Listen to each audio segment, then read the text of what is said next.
Akkam jirtu nagaa keessanii nageenyi koo bakkuma jirtan maratti isin haa ga'u hordoftoota fi jaalatamtoota chaanaalii Maakitiyuub. Egaa har'allee akkuma baramee viidiyoo tokko qabadhee dhiyaadheen jira. Viidiyoon kun waa'ee fayyaa irratti kan xiyyeeffatudha jechuudha.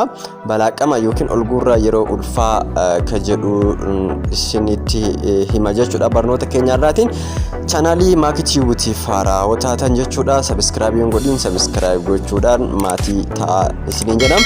Akkasumas chaanaalii hirkoomaan jechuudha.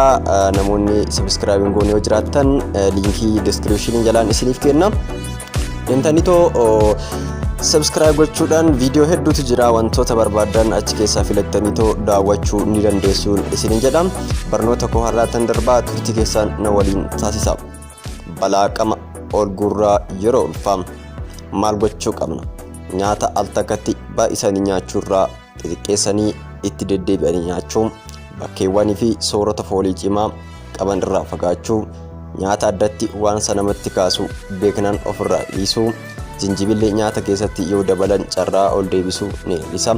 Vaayitaaminoota bakka hordoffii irraa kennaman seeraan fudhachuu, sochii qaamaa salphaa ta'an hojjechuunis haadholii tokko tokko irraa ni hir'isa. Yoo maal ta'e mana yaalaa deemuu qabu? Yoo ulfaatinni qaamaa erga ol deebisuun jalqabee kan yeroo fayyaa jiranii irraa hedduu hir'ise, yoo kan ulfaatina ofii beekan ta'e dhibbeettaa 5 yoo hir'ate, yoo baay'ee ol deebisee keessumaa guyyaatti al 6 fi isaa ol yoo ta'e, mallattoo bishaan qaama keessaa baay'ee hir'achuu kanneen akka dadhabbii garmalee fi lafaan nama maruu, bishaan hedduu dheebochuu fi hangi fincaanii baay'ee hir'achuun yoo jiraate, mallattoo dhiibbaan dhiigaa qaama gadi bu'uu kan akka yoo bakka ta'anii ka'anii dhaabbatan of dadhabbiin kufuu yoo qabaatan. Olguurra yeroo ulfaa cimaan yoo yaalamuu baatee maal fiduu mala?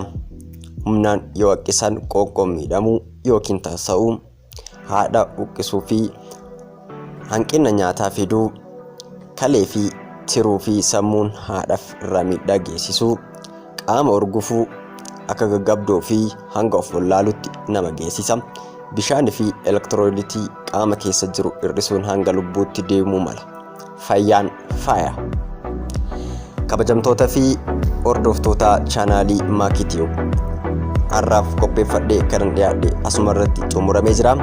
Turtii keessan na walii waan taasistaniif galatooma. Maakitiyuub sabiskiraayib gochuu hin dagatina. Akkasumas chaanaalii hirkoomaan liinkii description jalaan isinii kenna. Deemtaniitoo wantoota barbaadan achi jala seentanii daawwachuu ni dandeessu. Yeroo biraa viidiyoo bareedaa ta'een hamma walitti deebinutti turtii keessan keessatti nageenyi isiniif haa baay'atu. Galatooma.